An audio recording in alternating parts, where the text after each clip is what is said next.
Hello मेरे 29 फरवरी वाले UP योद्धाओं, तो हो जाओ तैयार क्योंकि आज की इस वीडियो में मैं आपके लिए लेकर आया हूं क्लास 12 बायोलॉजी का एक वायरल पेपर। तो जितने भी हमारे स्टूडेंट 29 फरवरी को 12th बायोलॉजी का पेपर देने जा रहे हैं वो इस वीडियो को देखकर जाएंगे। और जो ये पेपर मैं इस क्लास में लेकर आया हूं ये 12th बायोलॉजी का एक वायरल पेपर है।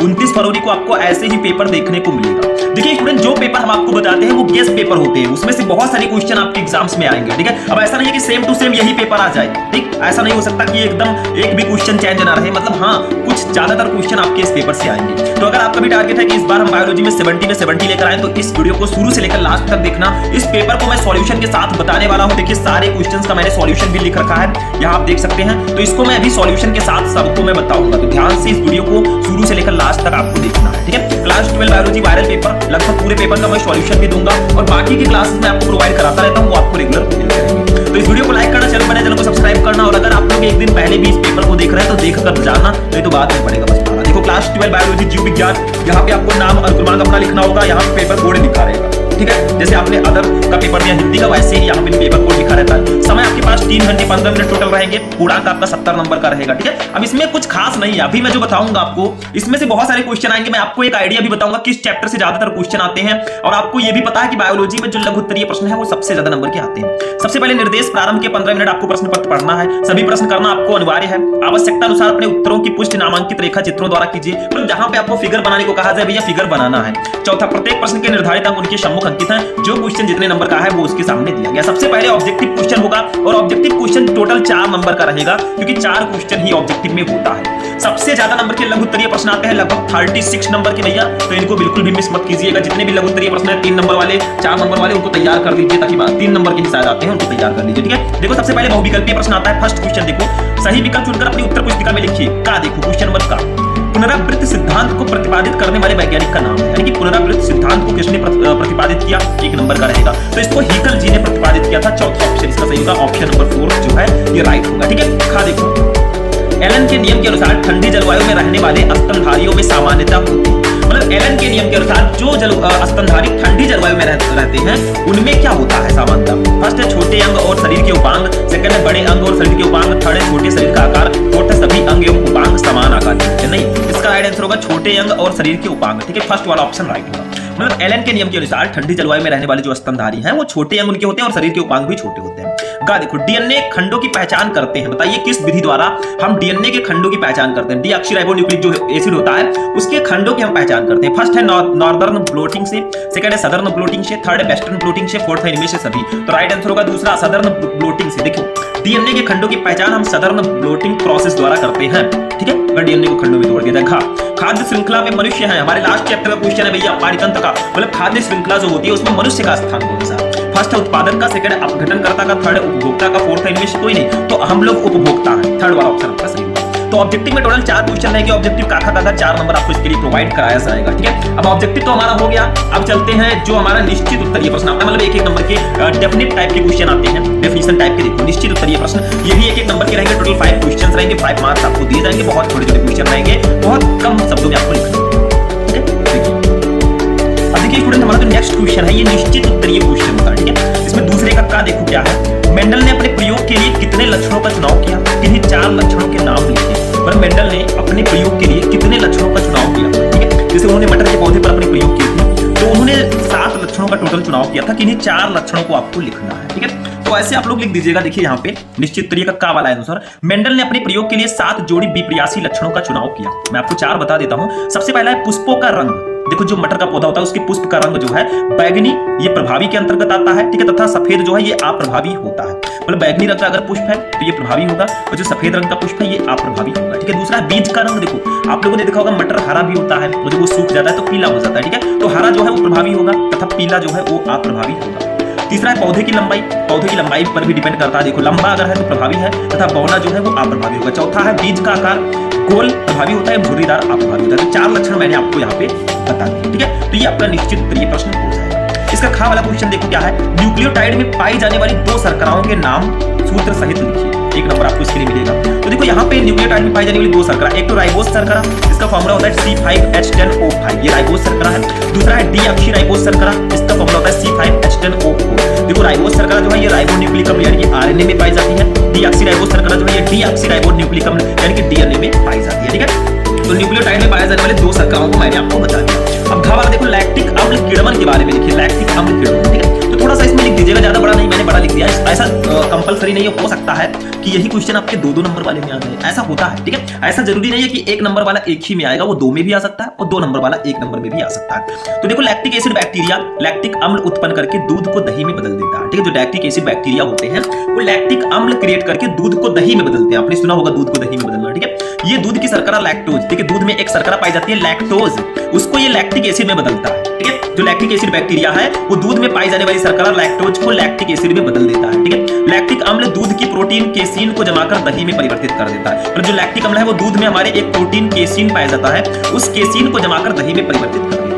ये जीवाणु दूध से लैक्टोज को निकाल देता है, परंतु बहुत से व्यक्तियों को बिना लैक्टोज के दूध पीने पर एलर्जी होती है। ये जीवाणु महत्वपूर्ण विटामिन B12 उत्पन्न करते हैं तथा ये सड़ाने वाले जीवाणु व हानिकारक सूक्ष्म जीवों की वृद्धि को रोकते हैं, ठीक है। तो यही है आपका लैक्टिक अम्ल का किण्वन, इसके बारे में थोड़ा जान लिया हमने, ठीक है। अंक नंबर देखो, आनुवांशिकी अभियांत्रिकी में उपयोगी किन्हीं 2 एंजाइमों के नाम तथा कार्य। मतलब आनुवांशिकी अभियांत्रिकी में उपयोगी किन्हीं 2 एंजाइम और उसका कार्य आपको बताना है। तो देखिए अंक नंबर क्वेश्चन होगा, पहला एंजाइम है प्रतिबंधन एंडोन्यूक्लियस एंजाइम, ठीक है।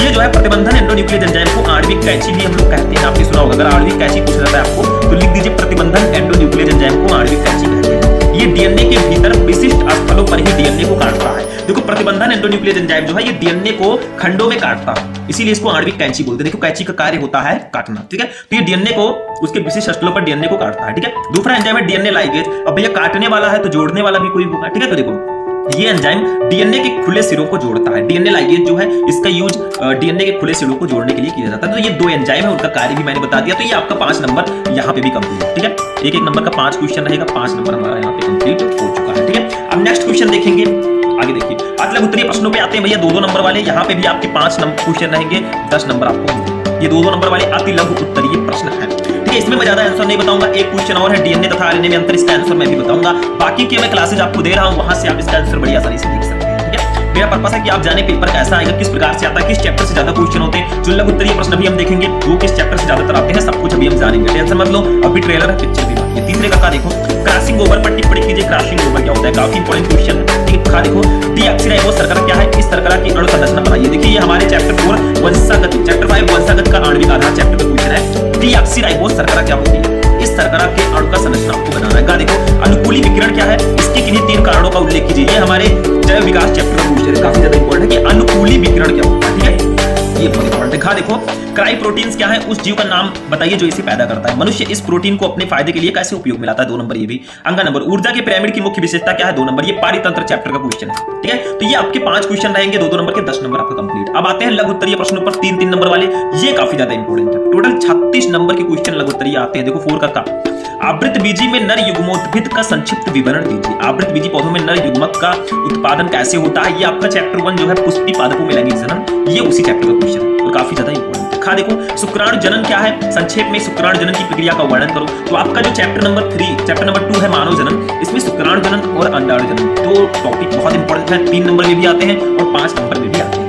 देखो मनुष्य में यौन संबंधी उत्पन्न रोगों के लक्षण बताइए भैया। जो मनुष्य में सेक्सुअल ट्रांसमिटेड डिजीज होते हैं, यौन संबंधी रोग, इसके बारे में आपको बताना कि कौन कौन से रोग हो सकते हैं, ठीक है, और कैसे इसको रोका जाए, ठीक। देखो पक्षियों में लिंग निर्धारण किस प्रकार होता है, 3 नंबर का। तो यहाँ पे 4 क्वेश्चन रहेंगे, 3-3 नंबर के, 12 नंबर आपको चाहिए। अब यहाँ पे थोड़ा सा आपको दिमाग यूज करना है। यहाँ पे जो हमारे 4 क्वेश्चन है किस चैप्टर से, पहला क्वेश्चन फर्स्ट चैप्टर, दूसरा सेकंड चैप्टर, तीसरा हमारा है 3rd चैप्टर और चौथा है 4th चैप्टर, ठीक है। तो यानी कि स्टार्टिंग के जो 4-5 चैप्टर हैं उनसे 3 नंबर वाले क्वेश्चन आने के चांसेस बहुत ज्यादा है। लेकिन अभी तो सिर्फ 12 नंबर के हमने लघु उत्तरीय प्रश्न देखा, अभी और भी है। देखो ये डीएनए तथा आरएनए में अंतर लिखिए। What is difference between DNA and RNA, इसका आंसर मैं बता देता हूं। देखो डीएनए तथा आरएनए में अंतर क्या होता है, मैंने इधर डीएनए भैया को लिखा है, इधर आरएनए को लिखा है। फुल फॉर्म तो आपको पता ही होगा, deoxyribonucleic acid and ribonucleic acid. First देखिए डीएनए में डीऑक्सीराइबोस शर्करा पाई जाती है। देखो डीएनए है, नाम इसका है डीऑक्सीराइबोन्यूक्लिक एसिड, तो डीएनए में जो है ये डीऑक्सीराइबोस शर्करा पाई जाती है।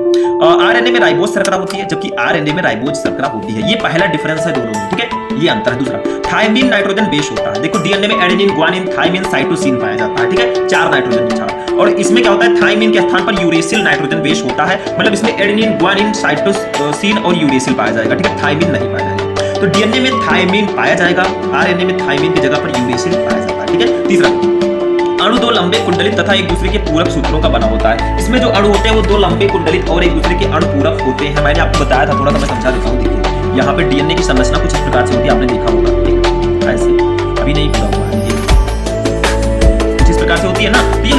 कुंडलित होता है। देखो अणु दो लंबे कुंडलित तथा एक दूसरे के पूरक सूत्रों का बना होता है। इसमें क्या होता है, अणु में केवल एक ही सूत्र होता है, मतलब एक ही पाया जाएगा, जो मैंने बताया था। ठीक है, चौथा देखो, ये आनुवंशिक पदार्थ है। डीएनए एक आनुवंशिक पदार्थ है और कोशिका में होने वाली क्रियाओं पर आरएनए द्वारा नियंत्रित करता है। तो डीएनए एक आनुवंशिक पदार्थ होता है, ठीक है, जेनेटिकल मटेरियल, और कोशिका में होने वाली क्रियाओं पर आरएनए द्वारा नियंत्रण करता है।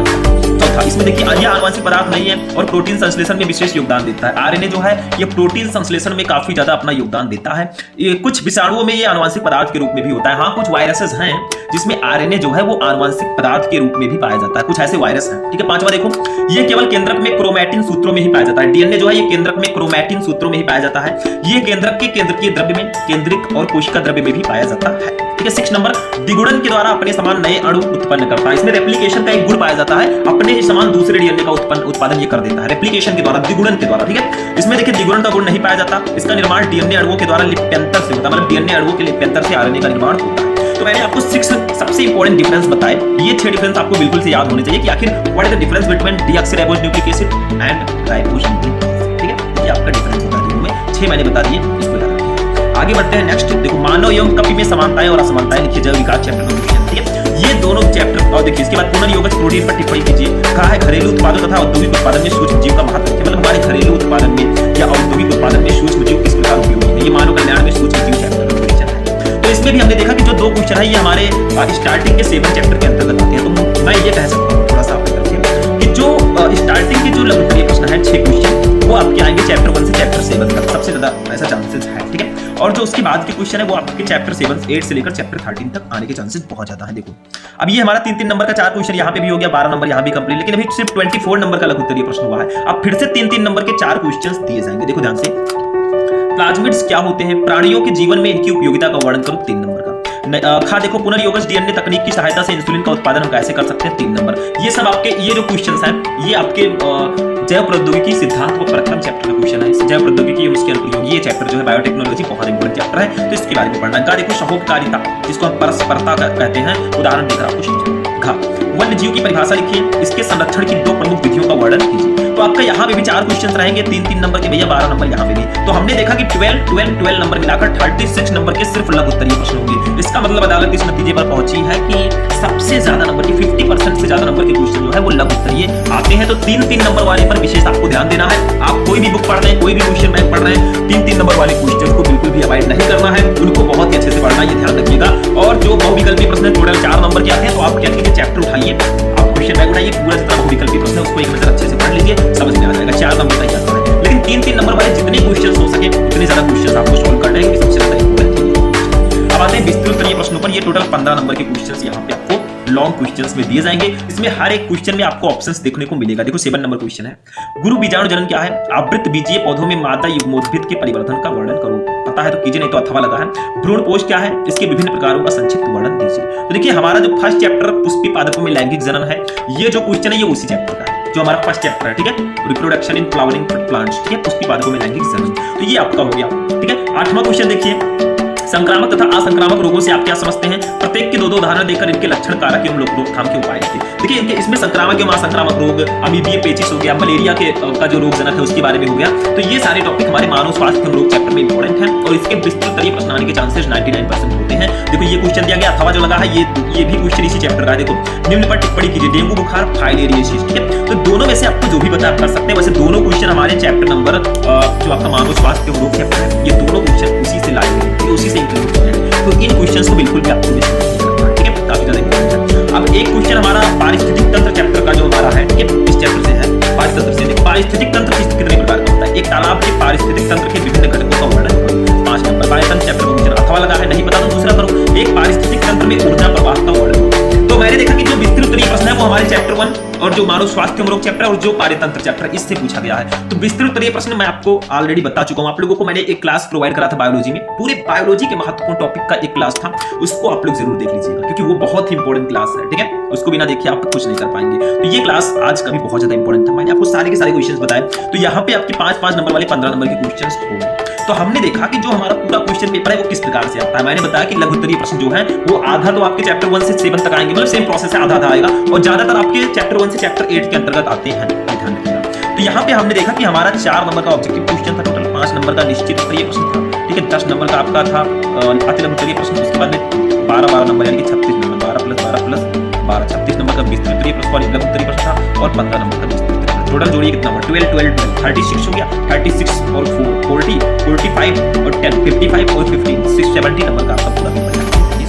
ठीक है, अगर आप लोग चाहते हैं कि मैं ऐसे ही आपको जितने भी टॉपिक्स मैंने इसमें बताया जिसका सॉल्यूशन मैंने नहीं दिया है उसको मैं अलग से क्लासेस में आपको प्रोवाइड करा सकता हूँ। इसलिए बहुत अच्छा लाइक करना, चैनल जल्दी सब्सक्राइब करना, ऐसे ही मैं आपके लिए क्लासेस लाता रहूंगा जब तक एग्जाम। ठीक है, बाकी आप लोग 3 नंबर वाले पर विशेष ध्यान दीजिएगा, मैं पहले से ही कह रहा हूँ, और 3 नंबर वाले क्वेश्चंस मैं भी आपको बताऊंगा, टेंशन फ्री रहिए। आज की क्लास यहीं पर फिनिश होगा।